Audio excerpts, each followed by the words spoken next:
The morning I ruined everything started with a broken heel, a spilled coffee, and 37 floors of elevator music I would remember for the rest of my life.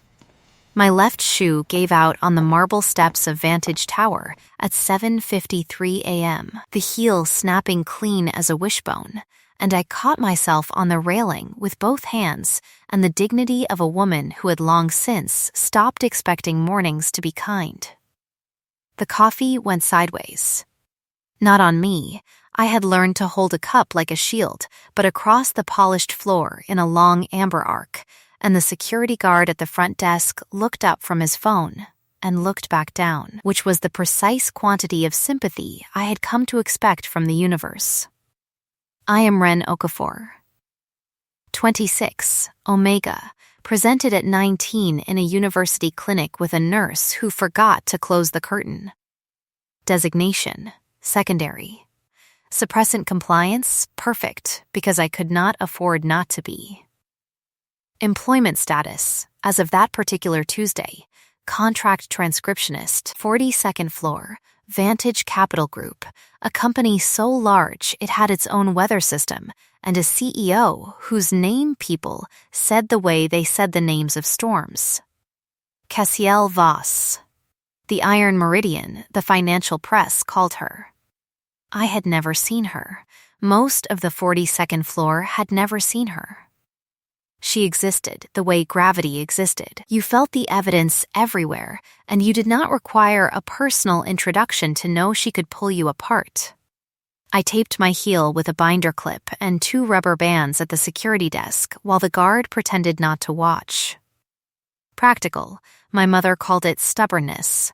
My best friend Deo called it the saddest superpower she had ever witnessed in a living human being. I called it Tuesday. The elevator bank on the executive side was out of service. The sign said so in polite sans serif. The alternative was a single lift at the far end of the lobby, the one that served both the basement parking level and the penthouse executive floor, and since it was 7:54 and my contract docked pay by the quarter hour, I took it. I stepped in.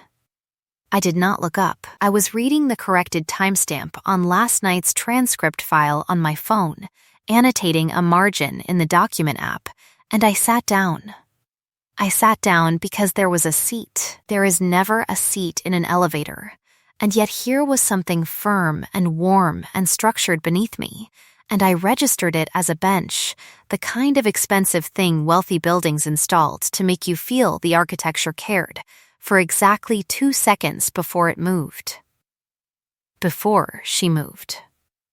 The breath that left my lungs was not a word. It was the sound a person makes when their entire nervous system tries to evacuate the body at once. I was in a lap, not a bench, a lap. A lap belonging to a woman in a charcoal suit, so precisely tailored it looked like architecture, seated in the elevator's single corner chair, a detail I had failed to observe because I had been reading a timestamp, and she was looking at me with eyes the color of deep water in November. And she was not moving, and she was not speaking, and the doors closed behind us with a sound like a period at the end of a sentence. The scent hit me then. Late, my suppressants muffled the designation reading bandwidth, which my pharmacist cheerfully described as a feature, but even through the pharmaceutical static I caught it, cold stone after rain. Something darker underneath, like the inside of a locked room that had been kept very deliberately locked. Juniper and struck flint, the scent of a person who had learned to occupy as little of the air as possible. I scrambled upright. I knocked my head against the elevator wall. I said something that was not quite a word, and not quite an apology, and not quite a prayer, though it contained elements of all three. Still, one word. Imperative, not raised, the kind of quiet that costs more than shouting, and I went still, because the designation reading bandwidth does not need to be fully operational to understand when an alpha has used the register that does not expect to repeat itself. My heart was performing an experiment to see how many beats per minute a human chest could sustain. She looked at me. The elevator climbed. "You are bleeding," she said. "It's fine," I said. "It is not fine, it is bleeding. It's a small bleed. A courtesy bleed. I'm sorry I sat on you, I thought you were a what?" The elevator stopped. 42nd floor. My floor. The doors opened. She looked at the doors. She looked at my ankle. She looked at me. She reached forward, pressed the door close button, and said, "Come upstairs. If you're already staying for every word of this story, subscribe to the channel and let's go back to that elevator." The penthouse level of Vantage Tower was not a floor. It was a statement. The elevator opened directly into a reception area with ceilings that required looking up to locate, a floor the color of pale Baltic stone, and a woman at the front desk who was on her feet before the doors had finished opening, and whose face cycled through 4 distinct expressions in the time it took me to process that I was not on the 42nd floor and was not going to be transcribing anything today. Miss Voss, the receptionist's voice, was a controlled instrument. "I didn't know you were, Riordan, the woman, Cassiel Voss," and I was understanding now with a slow and terrible clarity exactly who I had sat on, did not look at her receptionist. She was looking at my ankle. First aid kit. Riordan moved. She moved the way objects moved when Cassiel Voss named them. I stood in the reception area of the Vantage Capital penthouse in a broken-heeled shoe and a blazer I had bought from a consignment rack in the garment district, and I understood 2 things simultaneously: that I was almost certainly about to be fired, and that the CEO of the company that was about to fire me was crouching down in front of me with a first aid kit that Riordan had produced from somewhere with military efficiency. "You don't have to," I started. "I am aware of what I don't have to do." She opened the kit. Her hands were precise. "Sit." There was a chair behind me. I sat in it. I was developing a complicated relationship with sitting in this woman's presence. She cleaned the cut with something that stung and did not apologize for stinging, which I respected more than I wanted to. Her touch was impersonal. Clinical, like a person who had learned that touching was a transaction and had decided to make it efficient rather than absent. "You work here," she said, "not a question. 42nd floor. Transcription. Contract, not. I'm a contractor, I'm not. I have a very reasonable explanation for the elevator. The executive bank was closed. The sign said, I know the sign. I had it posted." She applied a bandage with the same precision she had used on everything else. "What is your name?" Ren Okafor." A pause so brief I might have imagined it. "Okafor," she said. Yes, she stood. She was taller than I had processed in the elevator, though in the elevator I had been primarily processing the fact of my own catastrophic social failure, so I had not been allocating full cognitive resources to height estimation. She looked at me for a moment, not the way people looked at omegas, cataloging and categorizing, but the way a person looked at something they had not expected and were deciding what to do with the information. "Your contract," she said. "Who manages it?" "Hartwell, Leon Hartwell, 42nd floor operations." Something in her expression that was not quite a reaction. "Stay here." She walked down the corridor. Riordan appeared from a lateral direction like a planet whose orbit had shifted and set a glass of water on the table beside me, and I sat in the chair of the most important executive floor in the building and tried to determine whether this was the best or worst morning of my life. The transcription work I did was pattern work. My brain ran on patterns, always had, since I was a child lining up my mother's spice jars by frequency of use rather than alphabetically, since I was a teenager who could hear a conversation once and reconstruct it at 98% accuracy 3 days later. It was the reason I transcribed at twice the standard speed. It was the reason Hartwell had me working on the sensitive files the other contractors weren't cleared for. It was also the reason I noticed, as I sat in that chair drinking water I hadn't asked for, that the papers on the edge of the nearest desk contained a formatting inconsistency in the margin timestamps that would corrupt the source attribution in any downstream compliance report. I looked at the papers. I looked at the door through which Cassiel Voss had disappeared. I got up, found a pen on Riordan's desk, annotated the margin with a correction in pencil, light, reversible, nothing presumptuous, and sat back down. Riordan was watching me.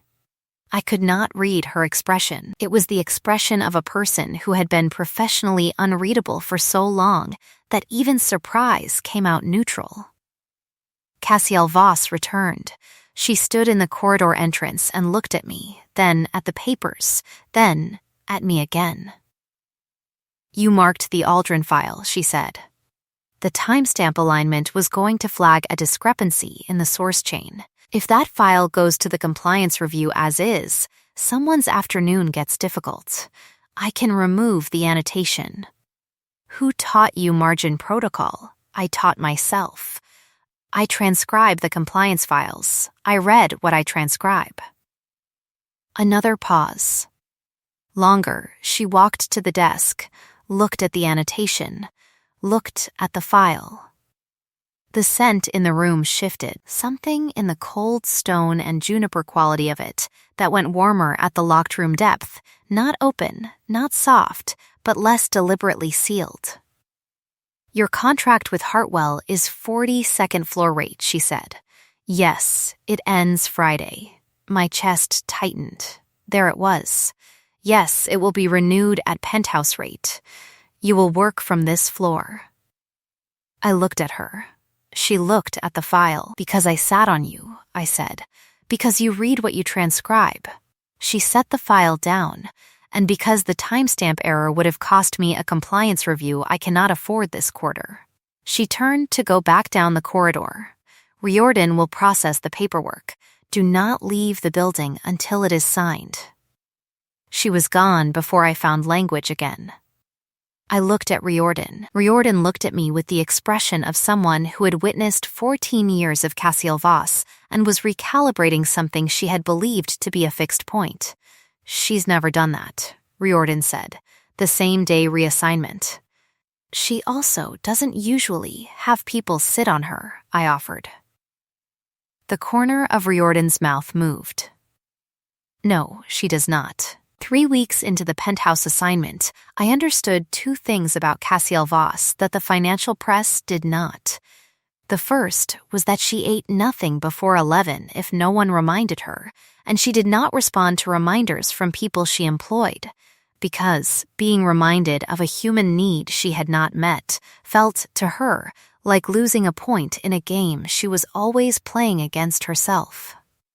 The second was that the cold was not coldness. It was armor so precisely fitted that it had started to feel like skin. I understood the second thing because of scent. My suppressants had a 6-hour window before the second dose, and in that window, in the hour before I remembered to take the pill, the locked room depth in her scent signature told me things her face would never say. Not desire. I was not reading desire. I would not have trusted myself to read desire. I was an omega on maximum dose suppressants, with a professional obligation to function without incident, but something lonelier than desire. Recognition, maybe. The way a person smells when they are in the presence of something they had stopped believing existed. I started leaving a protein bar on the corner of her desk at 9:55. Not in front of her. Not with commentary. I set it down during the 10-minute overlap when she was in the morning call and I was filing the overnight transcripts, and I never referenced it. She never referenced it. The bar was always gone by 11. On the 19th day, she came out of the morning call 6 minutes early and caught me at the corner of her desk. She looked at the protein bar. Hazelnut, she said. Yes, I don't like hazelnut. I know. You've been eating it anyway. It means you're hungry enough that preference is losing. I set it down. There's an almond one if you prefer. I have both. Silence, the kind that has texture. She sat down at her desk. She picked up the hazelnut bar. How long have you been doing this? 19 days. You've been counting. I count things. It's a pattern habit I stopped. Started again. I noticed on the third day that your work rate between 9 and 11 was lower than after you ate. I matched the timestamps on your call outputs. The difference is measurable. She was looking at me with the deep water eyes that I had come to understand meant she was performing a recalibration of some kind. You timestamp my productivity. I timestamp everything. It's the transcriptionist's occupational hazard. Something happened at the corner of her mouth. Not quite. Almost the almond one, she said. I produced it from my pocket. She took it. Our fingers did not touch, but the space where they almost touched held more information than the rest of the room. That was the morning Riordan started looking at me like I was a variable she had not included in her model of the world. The revelation came from outside, the way they always did, not from Cassiel, not from me, from a man named Hartwell, my former floor manager, who had submitted a formal complaint to the executive board alleging that my transfer had violated the internal contract assignment policy, that I had been moved without competitive process, and that this part he delivered in a memo I was not supposed to see, but transcribed myself because the document arrived in the compliance file set. My designation made me unsuitable for penthouse-level clearance, citing productivity risks associated with omega cycle management in high-stress environments. I read the memo at 7:41 a.m. on a Wednesday. I filed it in the correct folder. I sat at my desk and spent 40 seconds deciding what to be, and then I began preparing the response brief. Because the policy Hartwell had cited had been updated 14 months ago, the update was in the compliance archive I maintained, and his citation was to the superseded version. I was building the citation index when the door to Cassiel's office opened without the usual warning call from Riordan, and she walked to my desk and set down a single sheet of paper and said, "Did you see the Hartwell filing?" I transcribed it. And the policy he cited was superseded. Here, I turned my screen. The current version explicitly permits same-day executive reassignments for security clearance-adjacent roles, which the penthouse tier qualifies as. His complaint fails on the citation. It also fails on the designation argument, because that language was removed from employment code in the legislative update 2 years ago. I have that index here as well. She looked at my screen. She looked at me. You built this in the last 40 minutes, she said. 37 minutes. You walked in at 41 past. The scent changed. Not soured, intensified. The cold stone warming from underneath. The struck flint quality sharpening into something that was not anger at me, and was very precisely anger at the thing that had tried to diminish me. Send me the index, she said. Already in your secure folder. She straightened. She put her hands in her pockets, which I had observed was the gesture she made when she was exerting control over what her hands wanted to do. Hartwell's contract with Vantage ends today. He will receive the standard severance and a non-disclosure agreement. I will be managing the communication. He has 3 direct reports who are good at their jobs and who will be concerned, I said. They didn't write the memo. She looked at me. I know that. I wanted to make sure. Ren, my name in her mouth was a new thing every time she said it. She had started using it 3 weeks ago, and I had not yet normalized it. I know the difference between a complaint and the people downstream of it. I believed her. That was the thing. I looked at this woman who the financial press described in terms of geological force, and I believed her, and I did not know what to do with the believing. "Okay," I said. She went back to her office. At the door, without turning, the almond one was better. I was smiling at my screen before the door closed, which I only knew because Riordan, passing with a file stack, said, "That's the third time this week." And I said, "What is?" And she said, perfectly neutrally, "Nothing," and kept walking. The attack on the building came at 6:14 p.m. on a Thursday when the floor had emptied, and I was alone with Cassiel in the penthouse suite, finishing the compliance report that had become a 12-hour project when a secondary timestamp error surfaced in the original archive data. It was not a dramatic attack. It was the kind that looked like a maintenance crew and was not, the kind that the building's head of security, a broad-shouldered beta named Cassia, who Cassiel addressed by last name only, and who addressed Cassiel with the familiarity of a person who had stood at her side for 15 years, identified on the camera feeds with 8 minutes to spare. 8 minutes. Cassia's voice through the door calm. 4 individuals with building maintenance credentials.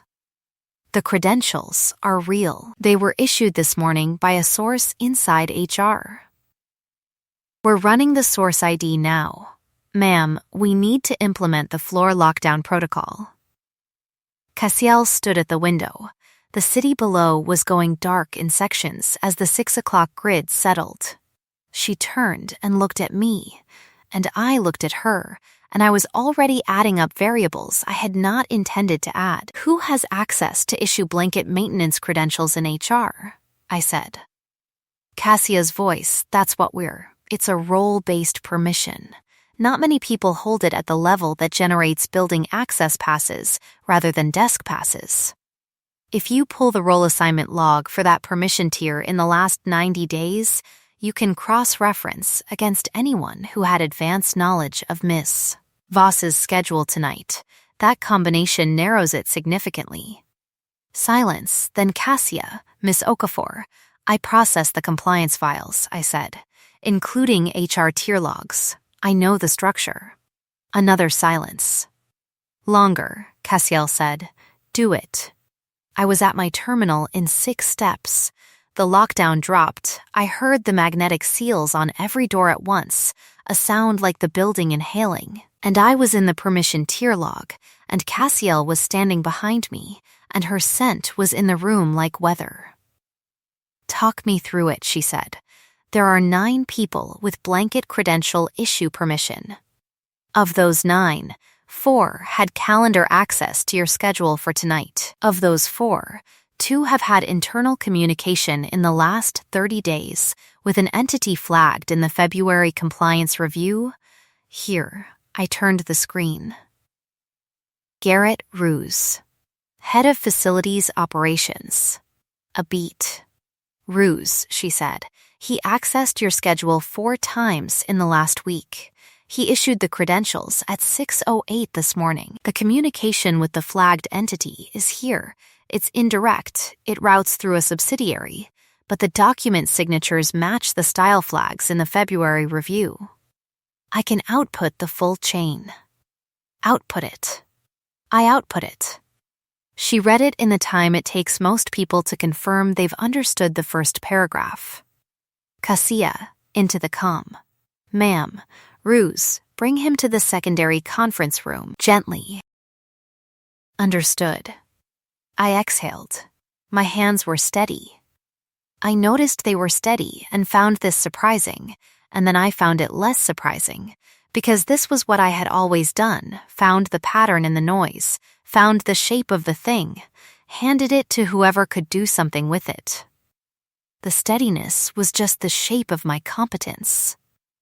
Cassiel was looking at my hands. "You're not frightened," she said. "I'm very frightened. My hands are I focus when I'm frightened. It's a liability in most situations. It is not a liability in this one." She was close. The lockdown had made the room smaller, or the room had made itself smaller, or the space between us had simply been subtracting itself gradually for weeks, and tonight the math had completed. "Are you all right?" she asked. Quietly, no imperative register. A different voice than I had heard from her before, not softer, exactly, but less armored. "I'm fine. Are you?" "I am uninjured." That wasn't what I asked. The deep water eyes, the scent, close and complex, juniper and struck flint and the locked room depth, and the warmth from under the lock that I was now close enough to read without the suppressant window, and it said, "Frightened." Not for herself. "No," she said. "I am not entirely all right." It was the most honest thing she had ever said to me. I knew it the way I knew timestamps. "Exactly, okay," I said. "That's okay." We stood in the sealed room while Cassia and her team handled the floor below, and I did not move away, and she did not step back, and eventually she said, "Tell me something that has nothing to do with any of this." I thought about it. My mother makes a pepper soup that takes 6 hours and is worth every one of them. I've been trying to replicate it for 4 years, and I'm wrong about one ingredient every time. A pause. Which ingredient? If I knew that, I'd be right. The corner of her mouth. This time, it made it all the way. We were in that room for 2 hours and 40 minutes before Cassia cleared the floor. In that time, she told me about the woman who had taught her to read a room the way a chess player reads a board, her mother, who had built the first iteration of Vantage from a single acquisition in a city that did not want to do business with a woman who presented alpha in a boardroom full of men who thought designation was destiny, who had told Cassiel at 11 years old that strength was not the loudest thing in the room, it was the last thing standing, and who had died when Cassiel was 23 before she could see what standing looked like when it was finished. She did not cry. She stated the facts with the precision she applied to everything, and I listened with the precision I applied to everything. And at some point I said, "She was right," and Cassiel said, "About which part?" And I said, "All of it." "You're still standing." And she looked at me for a long time and said nothing, and the nothing said enough. She told me about the doctrine, the one she had inherited with the company and the title that alphas who allowed attachment became vulnerable, and vulnerability was the mechanism of loss, and loss was the mechanism of defeat. She had believed it. She had structured her entire life around it. She spoke about it in past tense, and I was not sure she had noticed she was doing that. I told her about the debt. My younger sister Adaize, who had presented Omega in a country where that designation came with an additional tax bracket on your healthcare, and who I had funded through 5 years of designation-blind medical school by taking every contract available and forgoing every financial cushion I had ever built for myself. I told her about the suppressants, not the compliance pitch I gave to HR, but the real reason, which was that the world was more navigable when people read you as designation ambiguous, which is a kind thing to call what I actually meant, which was that the world was less cruel. Cassiel listened. She listened the way she read balance sheets, with the specific attention of a person who understood that the numbers only told you the shape of the story, and you had to supply the rest. When I finished, she said, "Your sister is a physician. She will be, in 8 months. What hospital has she applied to?" "She's interviewing at 3. Why?" "Because Vantage has a preferred partner designation with Regional Memorial that carries designation blind hiring language with teeth. If she is qualified, the language matters." A pause. "If she is the kind of person who does the work you described, she is qualified." My throat did something that was not crying, but was adjacent to crying, and that I managed, with effort, to suppress. "You can't do that," I said. "I didn't offer to do anything. I offered to provide information about a policy that exists. What anyone does with public information is their own decision. I looked at her. She was looking at the window. You remember everything, I said. I remember everything you have told me.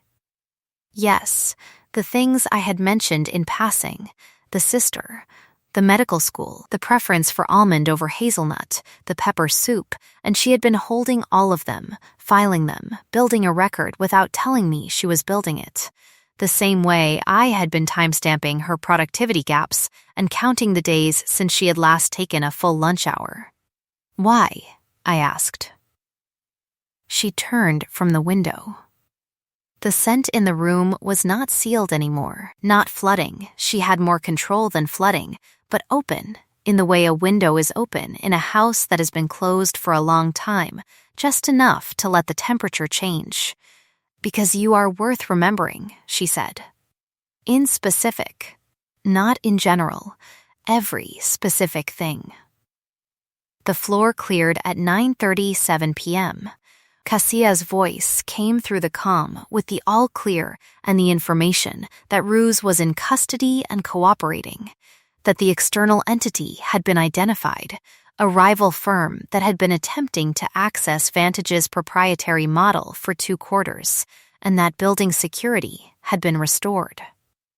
Cassiel pressed the comm button and said, "Thank you, Kassia, go home."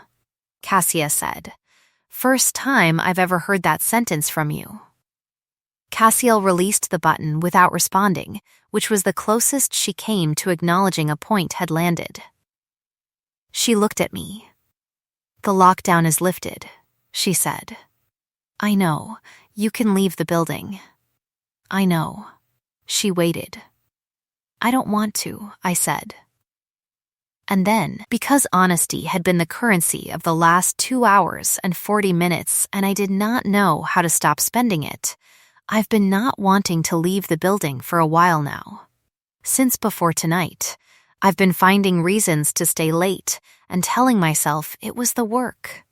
The deep water eyes, the open window of her scent. "It was not the work," she said. "No." She crossed the room. She stopped one careful step away, and she said, "I need to tell you something I have not told anyone in 11 years. Okay, I am not good at this, at any of the things this requires. I was taught that they were weaknesses. I know now that the teaching was wrong, but knowing and being are not the same distance." "No," I said, "they're not. I don't know how to do this well. I know how to be precise, and I know how to be useful, and I know how to remember things, and I have been putting all of those in your direction for 6 weeks as a translation, because the direct version is not something I have practice with." "The direct version," I said carefully. She put her hand on the desk beside mine. Not touching. Close enough that my suppressant muted designation reading could feel the edge of her registration without the pharmaceutical static filtering it out. "You are the first person in 11 years that I have wanted to stay in the building for," she said. "Not for the work. My heart was doing the experiment again. Different kind this time." "Tell me to stop," she said, "and I will stop. Any of this. The reassignment, the proximity, this conversation. If you want the 42nd floor back and a manager who won't remember what you said about pepper soup, I will arrange it before 9 a.m. tomorrow, and I will never make it uncomfortable." I looked at her hand beside mine. "Don't stop," I said. She turned her hand over. "A question, not a claim." I put mine in it. Her grip was careful in the way all of her careful things were careful, not tentative, but precise, as if she was establishing exactly how much of a thing she meant. "Okay," she said softly. "Okay," I said. The next 6 weeks rewrote the geometry of my life without announcing that it was doing so, which is the only way that kind of rewriting works.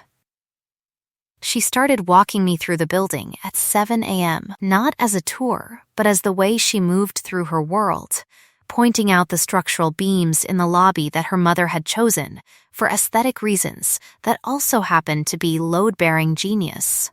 Telling me the history of the art on the 47th floor the way she told her everything, in precise specifics that assumed I would keep up. I kept up. She registered that I kept up in the way she registered data points, silently, with a small recalibration that over time was not small at all. I brought her the almond bars. She told me she was developing a preference for hazelnut because I had been bringing hazelnut first, and she had reset her expectations, which was the most Cassiel Voss sentence I had ever heard. And I filed it beside the other things I was keeping. The way she held a pen that she was not using, tapping the cap 3 times before she set it down. The way her scent spiked toward that warm, locked room depth whenever I solved something in under 60 seconds. The way she had started using my name more often than was strictly necessary. The way a person uses a word they have decided they like. Ruse's cooperation had produced a name. Director Anselm Prayer, head of the rival firm's acquisition division, who had made 3 previous attempts to destabilize Vantage through board proxies, and had, when those failed, moved to more direct methods. Cassia brought the full file to Cassiel's desk on a Monday morning, and I was at my station, and I heard Cassia say, "He's not done. The security team thinks the building play was a probe, not the attempt." "When?" Cassiel said. "Quarterly report season. He's done it before. The proxies moved during report week when your attention is split." I looked up from my terminal. I had the quarterly report files. I had been working with them for 8 weeks. "His previous proxy moves," I said. "What filing dates did they correspond to?" Cassia looked at me, then at Cassiel. "Tell her," Cassiel said. Cassia told me. "Okay," I turned back to my terminal. "I'm going to need the filing calendar for the last 4 quarters and the shareholder communication timestamps. Give me an hour." Cassia, quietly, to Cassiel, "Is she always like this?" Cassiel, "Not quietly enough, yes. Let her work." I found the pattern in 48 minutes. Prier's proxy timing correlated not with the filing dates themselves, but with the 48-hour window before the filing lock, when major shareholders were most active and most reachable. He had been exploiting the window by flooding the communication channel with negative positioning during the precise hours when shareholder sentiment was most malleable. I mapped all 4 previous instances, extrapolated the current quarter's window, and produced a counter-timing strategy that involved pre-filing shareholder communication seeding, getting Vantage's narrative into the channel before Prier's flood. Cassiel read my output in silence. "You want to get ahead of him," she said. "I want to make his flood arrive after the room has already decided. Timing is everything in transcription. It's the same principle." Another silence. Then, Cassia, "Cancel my 11 o'clock. We're implementing Ren's counter-timing." Cassia said, "Yes, ma'am," and then, passing my desk on the way out, "In 15 years, she has never canceled an 11 o'clock for anything except a declared emergency." "It is a declared emergency," I said. "For him, once this works." Cassia made the sound of a person reassigning a variable. Fair point. The counter-timing worked. 3 weeks later, Prier made his move during the predicted window and found the channel already saturated with Vantage's quarterly narrative. Concrete, specific, sourced. The kind of shareholder communication that takes longer than 48 hours to displace because it contains facts. His proxy attempt failed on the first vote count. By the second, the board had identified the proxy chain, and by the third day, Prier was facing a securities filing inquiry initiated by a former board member who had been watching the pattern for 2 years and had simply needed someone to show him the timestamps. That was Cassia's doing. She had been the one to take my timeline to the former board member. She had done it, she told me later, because it was the right thing to do and because she had decided, sometime in the preceding 6 weeks, that my being right and the right thing being done were correlated events she was willing to act on. Cassiel did not thank me. She did not operate in thank you. She walked to my desk at 7:45 on the morning the inquiry was confirmed, set down a small box, and said, "A first edition. I was told you've been trying to find one." Inside the box was a first edition collection of the transcription notation theory work I had been referencing in my methodology notes. I had mentioned it once, in passing, during the lockdown, in a conversation about the etymology of timestamp protocols, in a clause that was not even the main point of the sentence. She had been holding it for weeks. "How did you?" I started. "You mentioned it. I mentioned it once. In a sentence about something else." "You mentioned things once," she said. "I don't require repetition." I held the book. The scent in the room was warm, the locked room was open, and had been open for some time now, and I had stopped noticing the moment when it had become the temperature I expected. "Cassiel," I said, "Ren, I need to tell you something I have not told anyone in a significant amount of time." She waited. She was very good at waiting. "I am not frightened of this," I said. "Of you. I have been. I was taught that omegas in proximity to alphas at this level should be frightened of the dependency, the power gap, the designation politics. I have been running the data, and I am not frightened. I find that I would like the opposite of frightened. I find that I would like to stay." "I told you," she said. "I told you not to leave the building. You told me not to leave the building until the paperwork was signed. The paperwork has been signed for 8 weeks. Then I am telling you now." She looked at me steadily. "Don't leave the building." I looked at her steadily back. "I am not leaving the building." The claiming came 2 weeks later, on a night when the city was doing something complicated with rain, and the penthouse windows had gone silver with it. It came after a conversation that was mostly silence, after she had asked, directly, not translated. The most unarmored thing I had witnessed from her, whether I wanted it, and I had said yes, and she had said, "Tell me if you want me to stop," and I had said, "I will tell you." And she had believed me, and I had believed her. Which was the whole architecture. The bond snap was a small, bright moment, and then a warmth that installed itself in my chest like a pilot light. Through it, I felt what she had not yet said in words, that she was terrified and certain at the same time, that she had been terrified for most of the 6 weeks and had been processing it alone the way she processed everything, and that certain was winning. She held me after and said, "I should have told you I was frightened." "You told me at the right time," I said. "Timing is everything." The corner of her mouth made it all the way. Prier's securities filing resolved in the 3rd week of the month that the bond settled. He was stripped of his directorship, referred to regulatory review, and handed a disgorgement order for the value of the failed proxy attempts, a figure that Cassia reported with the flat affect of a person who found satisfaction inappropriate to display, but was in fact deeply pleased. The former board member who had taken the timeline to the authorities sent a handwritten note to Cassiel's office that said, in full, "I never thought I would live to see it. Well done." Cassiel handed me the note. "He means the company," she said. "He means you," I said. "He means us," she said, which was a sentence I played back in every room I walked into for the next several days. Hartwell's complaint had been dismissed weeks earlier, the language he had cited officially flagged as procedurally deficient by the legal team.